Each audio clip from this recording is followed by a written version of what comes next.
Okay, so take two on this. This is parts of speech. The reason we're going over this is just so you're familiar with the vocabulary, the names of the different parts of speech, so that when we go into grammar lectures, when I talk about prepositional phrases, you'll know what a preposition is. I just want to make sure everyone's good with that. Nouns name people, name places, such as the planets of the solar system, and they play name things. Well, this is the thing, so it's actually these are things: flowers, monsters, motorcycles. So people, places, and things. Most of you are probably well aware of that. Now, nouns tend to be common. So men is used for all men. Anyone who identifies as male, we put him in the category of men. We also have proper nouns. So this is a particular man. So Hugh Jackman, which I think I was cute to come up with a man who actually had man in his name. Uh, that's an okay picture, also known as the Wolverine. Uh, so when thinking about capitalizing, so this is what matters because I find that a lot of students have trouble with capitalization rules. If the noun is specific to a particular person or thing, then you capitalize it. So let's say something like cornflakes. Cornflakes isn't really particular to anything because we kind of made it generic. But if I say Kellogg's cornflakes, the Kellogg's has to be capitalized because that's specific cornflakes. Okay? Now with plurals, most nouns form plural easily by adding a s to it. So book becomes books. Or if there's already like a double consonant like the SS, you add an ES. So kiss becomes kisses. Otherwise, if you just add an S, you just have a KI and three S's. That wouldn't make a lot of sense. Now you do have irregular plurals also. So woman is not womanes, but instead women. Please be aware of this. I do not know why this has become a problem in the last couple of years, but I've had many students who use woman, AN, as the plural for women, which should be EN, which I don't understand since it's basically the man part of woman becomes woman. So, and they don't mess up when they're going from man to men. It's the same thing. There's just a woe in front of it. All right, man, then, as I just said, that becomes men. We're not talking about mans. And mouses, we don't have mouses, we have mice. So it's another reason why you should learn how to use a dictionary properly because a dictionary will tell you what the irregular spelling is if a word happens to have an irregular plural. All right, now showing ownership. Now, if I was in class, I'd be jumping up and down about this. This has become a huge problem, and more than likely because of texting, which is why I think we also have trouble with the capitalization. Is nobody bothers to capitalize when they're texting, and nobody does apostrophes either because you have to go to another screen on most phones for that. But you need to learn how to do this properly. So if a noun is singular, you just add an apostrophe s. So that book belongs to John. That is John's book. All right. You can't say just that is John's without the apostrophe because what that would mean is there's one book and it belongs to a bunch of Johns or at least two or more Johns. Um, so you need the apostrophe to say that's John over there and this is his book. If it's if the noun's already plural, we normally just add an apostrophe. So boys becomes boys just with the apostrophe. You can add an apostrophe s. It's not grammatically incorrect, but the convention, how it's normally done, is to just use the apostrophe. So those are the boys' books. So all those books over there belong to those boys, more than one boy. Please try to get this down. It is a pet peeve of mine. It won't cost you much on a paper, uh, but it might cost you a job interview if you don't use a proper, the apostrophe on a cover letter. And there's 100 people applied for the same job you have, and they don't have any grammar mistakes on their cover letters. Well, guess who's going to get interviewed? Not you with your mistakes on your cover letter. I think a lot of people don't understand that's why it's awfully important to be able to know your grammar because it will keep you from getting jobs. All right, pronouns. These take the place of nouns. Um, And we'll do several lectures on pronouns because I find this even in my classes, my literature classes, where students have gone through Comp 1 and Comp 2, they're still having trouble with pronouns. So what they do is they take the place of the noun. So instead of saying John punched Jim, if Jim's already been mentioned, he has to have been mentioned already, then you say John punched him, as long as we're clear as to who the him is. So the pronoun reference is clear, but we'll go over that when we go over lectures. Pronouns. The different types are personal, relative, interrogative, reflexive, reciprocal, and indefinite. We're mostly concerned with the personal, the reflexive, and the indefinite. Uh, and we're not so concerned with those others. But again, we'll go through a lot of lectures on pronouns, or a number of lectures, not a lot of. All right, verbs. For the most part, verbs move the sentence along. They're basically known as the action of the sentence. Um, so walk, move, wrestle, scream. These are all actions. Now, the one thing you need to know is that for a verb to be a verb, and I will bring this up again in other lectures, is that not only must it show the action, but it has to show when the action occurs, and we'll talk about that in a second.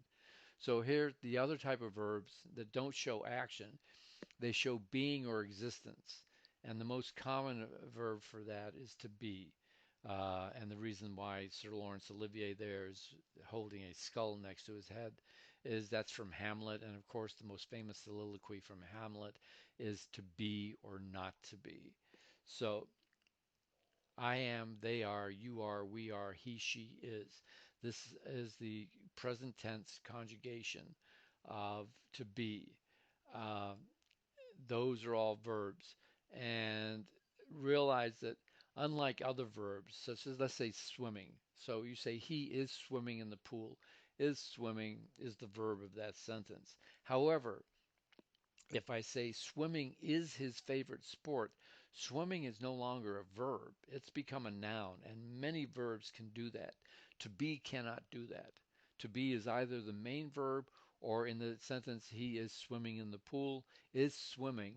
It's a helping verb that's helping the, or auxiliary verb, helping the main verb swimming.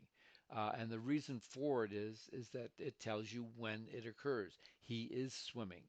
So he's swimming now. He was swimming. So he was swimming in the past. He will be swimming.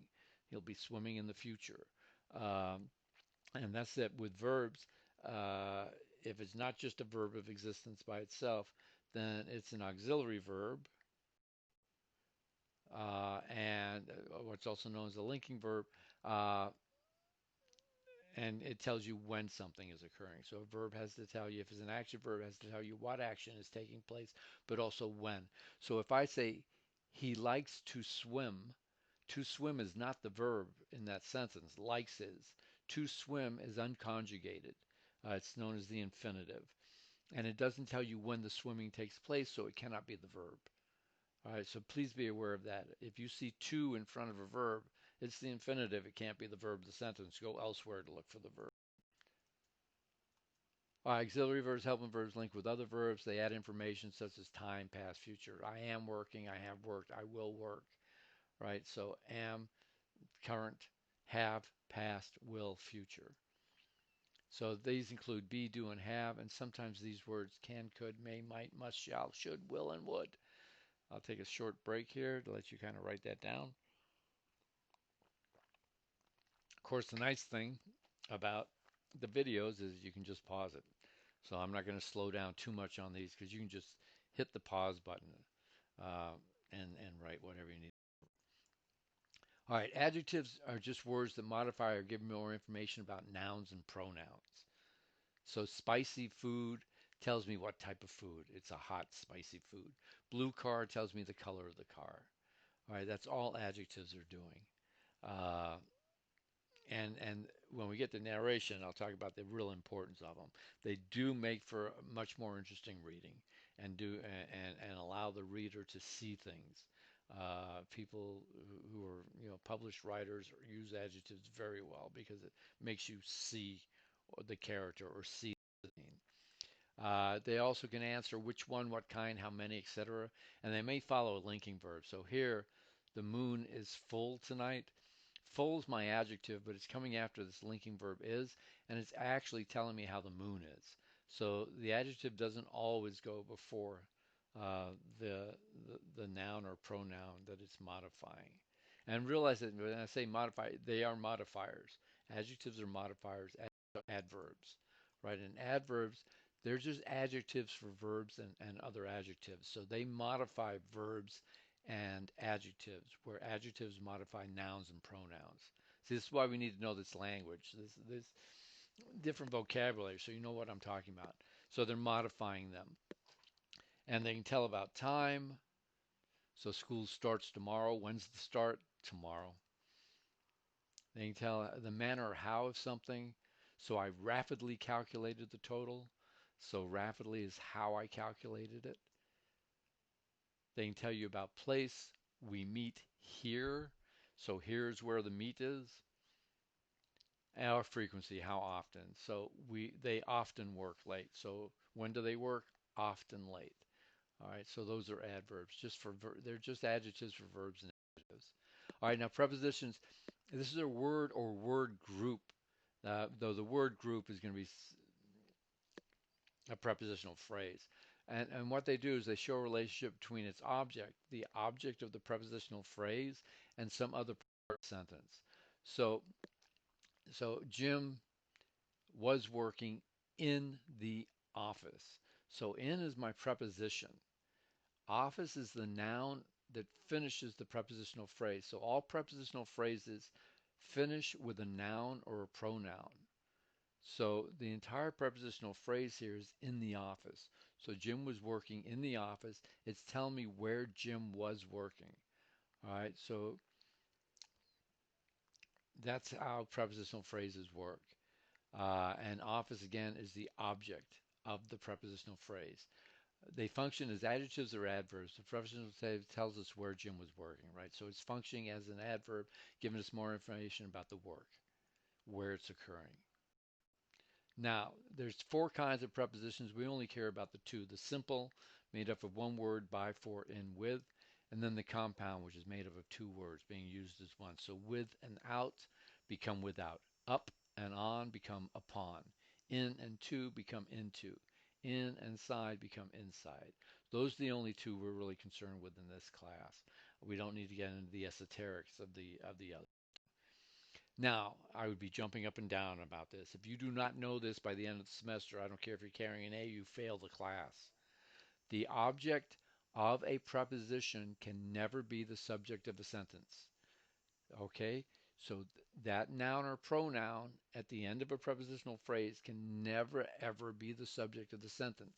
However, while this is the one rule I know in English that doesn't have an exception, the closest it comes to have an exception is the entire prepositional phrase may be the subject. So under the desk, under is my preposition, desk is the noun that finishes that prepositional phrase. So the entire prepositional phrase is under the desk is very dirty. Now that has become, under the desk has become my subject. Where is it dirty? So very dirty is complementing under the desk. Under is not my subject, neither is desk. It's under the desk that's my subject. And they show a relationship between one word and another, always followed by a noun or pronoun which completes the phrase. Make sure you're aware of that. The main reason for you knowing this is when you come across or you're writing sentence such as one of the stores is or are having a sale. A lot of people think one of the stores, well, there's more than one store, so it must be are having a sale. No. Of the stores, of is my preposition, stores is the noun that finishes the prepositional phrase, so I cross that out. So one is having a sale. One is my subject, not of the stores. Stores is not my subject. One, so it's got to be singular. And this messes people up all the time. I've even seen professional writers, like in newspaper articles, mess this up. All right, the other thing that you need to know is fanboys, the conjunctions. These connect words, phrases, and clauses. Where we're going to be most interested in them, where they're connecting phrases. So they connect independent phrases so that you don't have run-on sentences or comma splices or fragments. And, excuse me, you can remember these by the fanboys: for, and, nor, but, or, yet, and so. Those are your conjunctions. All of those can connect different words like compound noun, compound nouns like Jim and Jeff. There's my compound subject, two nouns put together. Uh, Laughed and giggled, right? That's two verbs being put together. Phrases: he was at home and he was watching TV. That joins the two independent clauses so that it becomes a proper sentence instead of saying he was at home. Uh,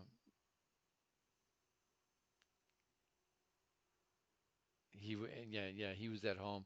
He was watching TV and not putting any punctuation there. It would be a problem.